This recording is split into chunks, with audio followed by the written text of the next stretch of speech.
মৌলানা আবুল কালাম বিশ্বাস ভাই আজকের এই জানাজায় উপস্থিত বাংলাদেশ জামাত ইসলামীর সম্মানিত সহকারী সেক্রেটারি জেনারেল, উল্লাপাড়া থেকে জামাত মনোনীত জাতীয় সংসদের সদস্য পদপ্রার্থী জনাব আলহাজ মৌলানা রফিকুল ইসলাম খান, উপস্থিত আছেন বিশিষ্ট আলেমে দ্বীন, বাংলাদেশ জামাত ইসলামীর কেন্দ্রীয় কর্ম পরিষদের অন্যতম সদস্য, রায়গঞ্জ তারাস থেকে জামাত মনোনীত জাতীয় সংসদ সদস্য পদপ্রার্থী জনাব ডক্টর মৌলানা আব্দুস সামাদ, অন্যান্য নেতৃবৃন্দ, রাজনৈতিক নেতৃবৃন্দ, মুরব্বিয়ান এবং একরাম এবং মুসল্লি ভাইসহ, সাংবাদিক বন্ধুগণ, আজকে আবুল কালাম ভাইয়ের জানাজায় আমরা দাঁড়িয়েছি। আমি ব্যক্তিগতভাবে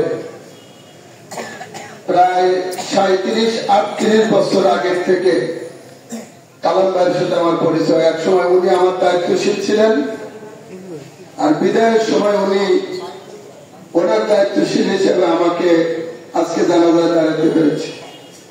আমরা দোয়া করি এই মানুষটার জন্য।